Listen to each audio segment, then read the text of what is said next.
और देखिए, राजपूत को अगर अलग अलग करिएगा तो राजा का पुत्र, अगर आप संधि विच्छेद करते हैं तो राजा का, राजपूत को जाति नहीं है, क्षत्रिय जाति है, राजपूत एक विचारधारा है। देखिए, बैठक का इंटेंशन गलत था। बैठक इसलिए हुआ कि आनंद मोहन जी को नीचे गिराया, मुझे उससे तकलीफ है। आज इसकी कमी है कि राजपूतों की अगर परेशानी हो, कोई बात हो, कोई राजपूत का विधायक बोल नहीं सकता है। जो जय श्री राम का नारा बोलिए, चाहे वो हिंदुत्व के इसको एजेंडा को बुलंद करने में सबसे अगर आगे कोई है तो क्षत्रिय समाज और राजपूत समाज के नौजवान लड़के हैं। लेकिन आनंद मोहन जी अगर राजपूतों की बात कर रहे हैं कि आर.के. सिंह जी को क्यों हराया गया, सुशील सिंह जी को क्यों हराया गया, राजपूतों की संख्या क्यों कैसे कम की जा रही है, तो स्थिति यही है कि राजपूत और मुस्लिम इन दोनों को लंबे समय से दबाया जा रहा है। लेकिन आज राजपूत समाज की बात बोलने वाला, लड़ने वाला कोई नहीं है। विधायक हो सकते हैं लेकिन पार्टी और नेता राजपूत समाज का कोई नहीं है। देखिए, बिहार में इन दिनों राजपूत पॉलिटिक्स की चर्चा खूब हो रही है, क्योंकि बाहुबली नेता और पूर्व सांसद आनंद मोहन बागी नजर आ रहे हैं और उन्होंने एक बयान दिया कि आज की राजनीति में सबसे ज़्यादा अगर टारगेट किसी को किया जा रहा है तो वो राजपूत हैं या फिर मुस्लिम हैं। दूसरी तरफ पटना में राजपूतों की बैठक भी हुई है, तो तमाम राजपूत पॉलिटिक्स की चर्चा जो है खूब हो रही है। इस पर बातचीत करने के लिए हमारे साथ मौजूद हैं राणा रंजीत सिंह, ये AIMIM के उम्मीदवार रहे हैं, नेता रहे हैं। लोकसभा का चुनाव भी इन्होंने लड़ा है और विधानसभा का भी चुनाव इन्होंने लड़ा है, और ये भी राजपूत समुदाय से आते हैं, जय श्री राम का नारा भी लगाते हैं।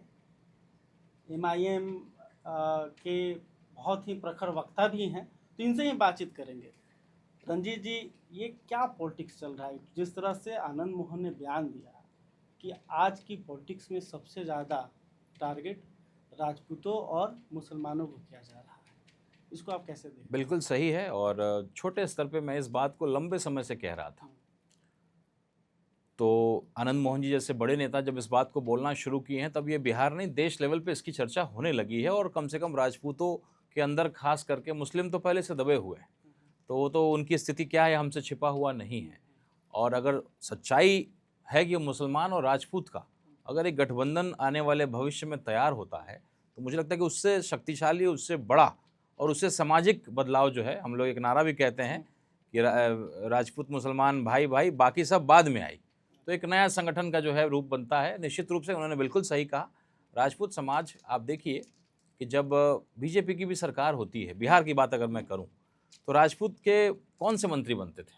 सबसे कमज़ोर, सबसे कम जो बजट होता है ना विभाग का, साइंस एंड टेक्नोलॉजी, सहकारिता, कभी स्वास्थ्य तो नहीं मिला, कभी PWD तो नहीं मिला, कभी भवन निर्माण तो नहीं मिला। हमेशा जो है हमें कहीं ना कहीं दरकिनार किया गया। मजबूरी रहती है कि कुछ गिनती करने के लिए आपको मंत्री बनाए जाते हैं, प्रतिनिधि देती है, 4 लेकिन लोगों को मैंने मंत्री बना दिया। बिल्कुल लेकिन वो कहने को है। बिल्कुल बिल्कुल मतलब एक तरह से कहा जाता है जो मलाईदार विभाग है, जो भारी भरकम बिल्कुल सही जो बात है। विभाग है, वो उनके खाते में नहीं जाता। वही हाल मुसलमानों का भी रहता है। अभी इससे पहले मुसलमान के जो मंत्री बने, हमारे जिला से बने, जमा खान साहब तो दूसरे बने, तो एक अल्पसंख्यक कल्याण विभाग पकड़ा दिया जाएगा। उसके अलावा स्वास्थ्य विभाग क्यों नहीं दिया जाए, PWD क्यों नहीं दिया जाए, जिससे उनके समाज का कल्याण हो सके, उनके भी लोगों का समस्याओं का समाधान हो सके। बदलते रहना चाहिए। तो आप देखिए ना, लॉ मिनिस्ट्री पकड़ा दिया, IT मिनिस्ट्री पकड़ा दिया, हमारे मुजफ्फरपुर से जो इजराइल मंसूरी साहब जीते थे। तो स्थिति यही है कि राजपूत और मुस्लिम इन दोनों को लंबे समय से दबाया जा रहा है। मतलब और आप जिस तरह इशारा कर रहे हैं, यानी कि जो विपक्ष है, मतलब अगर राष्ट्रीय जनता दल की बात करें या कांग्रेस की बात करें, तो वो मुसलमानों का इस्तेमाल करती है। अगर इधर देखें तो जो बीजेपी है या फिर जनता दल यूनाइटेड यानी कि NDA है, वो राजपूतों का इस्तेमाल करती है। मतलब कह सकते हैं कि सिर्फ दरी बिछाने के लिए और झंडा ढोने के लिए इस्तेमाल करती है। लेकिन जब नेतृत्व की बारी आती है, जब पद की बारी आती है, तो फिर उन्हें नज़रअंदाज किया जाता है। पहली बार ऐसा हुआ है कि बिहार से कोई भी सांसद, मतलब बीजेपी का सांसद या फिर जनता दल यूनाइटेड का सांसद जो है, वो केंद्रीय मंत्रिमंडल में शामिल नहीं है। बिल्कुल। अभी बीजेपी में देखिएगा तो प्रदेश अध्यक्ष का पद हो या फिर आप कह सकते हैं कि कोई बड़ा मंत्री पद हो, वो भी नहीं है। तो कहीं ना कहीं नजरअंदाज किया जा रहा है। सच्चाई है, भी यही बात कह रहे हैं, आप भी यही बात कह रहे हैं। बिल्कुल सच्चाई है। आनंद मोहन जी ने अच्छी बात शुरू की है। तकलीफ इस बात की है कि समाज का कोई नेता जब आगे बढ़ता है तो हमारे ही समाज के कुछ लोग पैर खींचना शुरू कर देते हैं।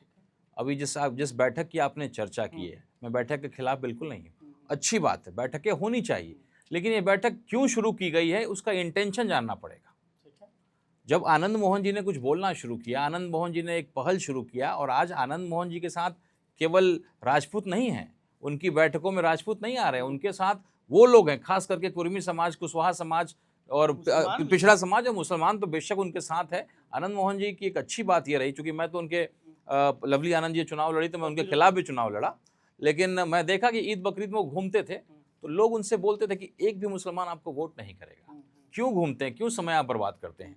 तो एक ही बात कहते थे कि देखिए, मुझे वोट दे नहीं दे, लेकिन मैं अपने ऊपर ये दाग नहीं लगाऊंगा, मैं एक सेकुलर छवि का और एक सेकुलर विचारधारा का इंसान हूँ, मैं वो भेदभाव नहीं करूँगा। गांधी को बहुत मानते हैं, है ना, गांधी के ऊपर उन्होंने किताबें भी लिखी। बिल्कुल, जेल में जो है आदमी को कई बार इंटेलेक्चुअल बना देता है, या तो बिल्कुल खराब बना देता है, और नहीं तो इंटेलेक्चुअल और स्वस्थ भी बना देता है। आज आनंद मोहन जी 72-74 की उम्र में इतने स्वस्थ हैं, बाकी तो सब लोग बिस्तर पकड़ लिए, नीतीश कुमार हो या सब लोग इलाजरत हैं कहीं ना कहीं। अब उसी इरा के मतलब तमाम जितने तो भी नेता हैं, ऊपर वाले ने कुछ काम उनसे कराना छोड़ा हुआ है, तो मुझे विश्वास है कि शायद आज हर जाति की पार्टी है, यादव की पार्टी, कुशवाहा की पार्टी, मांझी की पार्टी, पासवान की पार्टी, हर समाज की पार्टी है, मिला जुला करके मुसलमानों की पार्टी और राजपूत की पार्टी ही नहीं है, मुस्लिम की पार्टी मिला जुला करके AIMIM लड़ रही है। लेकिन आज राजपूत समाज की बात बोलने वाला, लड़ने वाला कोई नहीं है। विधायक हो सकते हैं, लेकिन पार्टी और नेता राजपूत समाज का कोई कहा नहीं। जाता है कि सबसे ज्यादा विधायक आपके पास है, सबसे ज्यादा टिकट आपको दिया जाता है, राजपूतों को दिया हर जाता साल है, उनकी संख्या को सबसे घटाया ज्यादा जा रहा है, हर साल उनकी संख्या को घटाने की कोशिश इस हो बार रही तो है। 32 विधायक हो गए ना। वो अपने पराक्रम से हैं, क्योंकि अगर आप गिनिएगा जो टिकट दिया जाता है तो उसमें हर साल उसमें कमी आ रही है। वो उनकी समझ, उनकी बौद्धिक क्षमता, और देखिए, राजपूत को अगर अलग अलग करिएगा तो राजा का पुत्र, अगर आप संधि विच्छेद करते हैं तो राजपूत को जाति नहीं है, क्षत्रिय जाति है, राजपूत एक विचारधारा है कि राजा का पुत्र कहीं भी रहेगा, चाहे वो एक बस्ती में भी रहेगा तो कम से कम 10 गरीबों को अपने साथ वो कहीं ना कहीं उसकी बेहतरी के लिए जमीन देगा, दान देगा, कोई ना कोई मदद करेगा। ये उसके स्वभाव में होता है, और उसको कुछ नहीं चाहिए, स्वाभिमान और उसको इज्जत चाहिए।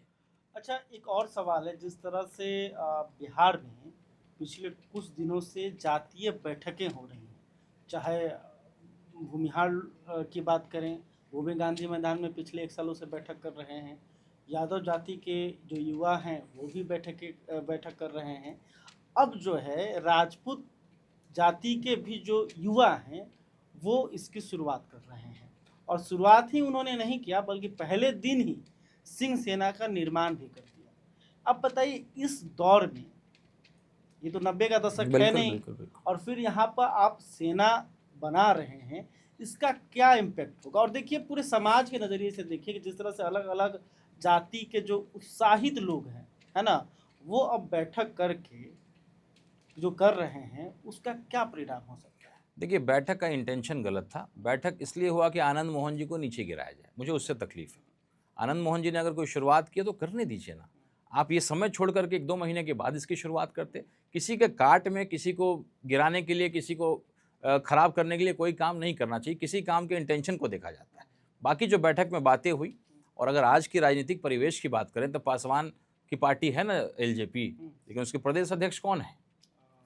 या मुकेश सहनी जी की पार्टी है तो उसमें और लोग नहीं हैं क्या?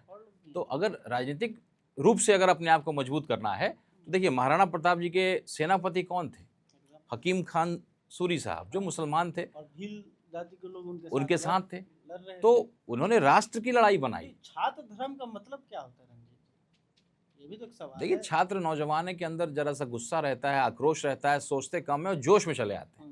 तो कहीं ना कहीं उनको लगता है कि भाई सोशल मीडिया से लेकर के बाकी जगह पे नौजवानों को जरा उकसा देंगे, कर लेंगे तो वो हम उससे कुछ काम करा लेंगे। और क्षत्रियों का मतलब भी तो यही होता है कि समाज का नेतृत्व करना। बिल्कुल। एक जाति का तो नेतृत्व करना नहीं, तो वो होता ज़माना अब नहीं है, है ना? अब वो ज़माना नहीं है। लेकिन हाँ, हमारे जो लोग विधायक हैं दूसरी पार्टियों में, उनकी बोलने की क्षमता नहीं, कि उनको ऐसा लगता है कि भाई हम दूसरों के वोटों से जीतते हैं। तो एक पार्टी होनी चाहिए, कम से कम वो कितने विधायक हों नहीं हो उससे फ़र्क नहीं पड़ता। MIM के भले 5 विधायक हैं, लेकिन कोई मुसलमान का मुद्दा होता है तो MIM बोलती है। लेकिन आज इसकी कमी है कि राजपूतों की अगर परेशानी हो, कोई बात हो, तो कोई राजपूत का विधायक बोल नहीं सकता है। सिर्फ राजपूत की, जब UGC का विरोध हो रहा था तो बीजेपी के में जो सवर्ण नेता हैं या एनडीए के जो सवर्ण नेता हैं वो कहाँ खुल के बोल पा रहे थे। नहीं बोल पाए। उधर के भी लोग नहीं बोल पा रहे थे, विपक्ष के भी जो नेता हैं बिल्कुल सवर्ण वो भी नहीं बोल पा रहे थे। मैंने जो भी पार्टियों से जुड़े हुए हैं वो तो अपनी विचारधारा और पार्टी का जो गाइडलाइन है उसके हिसाब से चलेंगे। तो एक ऐसा संगठन की जरूरत महसूस हो रही है बिहार निश्चित में रूप से हो रही है। जहां राजपूतों की बातों को मतलब खुलकर सामने रखा जाए, खुलकर बोला जाए। आप ये बात मानते हैं जी? देखिए, आज की डेट में जो विधायक और सांसद है, हम लोग उसी को नेता बोलते हैं। सच्चाई वो नहीं है। नेता वो होता है जो वोट की चिंता नहीं करे, सच को सच और गलत को गलत, झूठ को झूठ बोलने की हिम्मत रखे। वो आनंद मोहन जी कर रहे हैं। वो विधायक सांसद तो अभी तत्काल तो नहीं है, तो नेता के रूप में वो स्थापित है। बाकी जो उनके काउंटर करने वाले लोग हैं, उनको एमएलसी बनना है, मंत्री बनना है, कोई इंटेंशन है। चिरंजीव जी, आप एक बात कह रहे थे कि मुस्लिम और राजपूतों का एक गठजोड़ हो सकता है, तो उसको लेकर आपने कुछ सोचा है या कैसे गठजोड़ हो सकता है, इसको थोड़ा एक्सप्लेन कर सकते देखिए, लंबे समय से मैं इस पे काम कर रहा हूँ, समय लगेगा, क्योंकि आज मुसलमानों के खिलाफ जो जय श्री राम का नारा बोलिए, चाहे वो हिंदुत्व के इसको एजेंडा को बुलंद करने में सबसे अगर आगे कोई है तो क्षत्रिय समाज और राजपूत समाज के नौजवान लड़के हैं। वो शुक्र है कि यूजीसी जब आया तो हमारे नौजवानों का थोड़ा सा बुद्धि खुला, आंखें खुली कि भाई ये भाजपा पार्टी का इंटेंशन क्या है। ये तो हमारे पीठ पे खंजर भोंक रही है। ठीक है, इस बार हम बच गए, कोर्ट ने बचा दिया, पार्टी ने कुछ नहीं किया, लेकिन उनका इंटेंशन तो गलत है हमारे खिलाफ। कहीं ना कहीं आप वोट और जाति की संख्या जोड़ रहे हैं, उस हमारी जाति का प्रभाव क्या है ये आप भूल रहे हैं। और आरजेडी यही गलती करती चली आ रही है, बैकवर्ड फॉरवर्ड करती है। तो कहीं ना कहीं अगर आप प्रभाव देखिएगा, आप गिनती मत देखिए, हमारा प्रभाव देखिए। हमारा अगर खेत है और उसमें गरीब जाना लोग काम कर रहा है, एक बड़ी आबादी है जिसकी रोजी रोटी हमारी वजह से चल रहा है, जो हम लोग कहते हैं उसके प्रभाव में वो रहता है। तो ये समझना पड़ेगा कि राजपूत की जाति नहीं है, उसका प्रभाव देखना पड़ेगा। और हमारी संख्या कम क्यों है? बलिदान दिया है देश के लिए, जौहर किया है हमारी माताओं ने, बहनों ने। 14 साल की उम्र में जो है हमारे नौजवान सर कटा लिया देश की इसकी लड़ाई के लिए, इसलिए हमारी जनसंख्या कम है। तो आप कहते हैं कि भाई हम कमज़ोर हो गए, ऐसा बिल्कुल नहीं है। और नेता की ज़रूरत है समाज की, ताकि वो बोल सके, लड़ सके। और एक संबंध रिस्पेक्ट का मुसलमान और राजपूत में रहा है। एक छोटा सा एग्जाम्पल परमवीर जी आपको देना चाहता हूँ। अगर आपके थाना में एक थाना प्रभारी आ जाए बैस समाज का, ठीक है, तो वो जातिवाद करेगा। वो देखेगा कि भैया ये मेरे जात का है, बैकवर्ड है, ये फॉरवर्ड है, ये मेरे जाति का है, ये है, वो है। एक मुसलमान अगर आएगा ना थाना प्रभारी, तो जातिवाद नहीं करेगा और धर्मवाद तो बिल्कुल ही नहीं करेगा। आज की स्थिति में उसके अंदर वो जाति का भावना नहीं रहेगा कि भैया ये बनिया है कि ये कुशवाहा है कि कुर्मी है कि यादव है कि मांझी है, वो जातिवाद कभी नहीं करेगा। तो आज के दिन अगर कोई विकल्प है कि अगर राजनीति में अगर हम बात करें, अगर हम लोग एक समीकरण बनाते हैं, फिर तो राम समीकरण हो जाएगा। तो बिल्कुल राम समीकरण हो जाएगा। और हम लोग को जय श्री राम से परहेज कहाँ है? मुसलमानों को भी कौन सा परहेज है?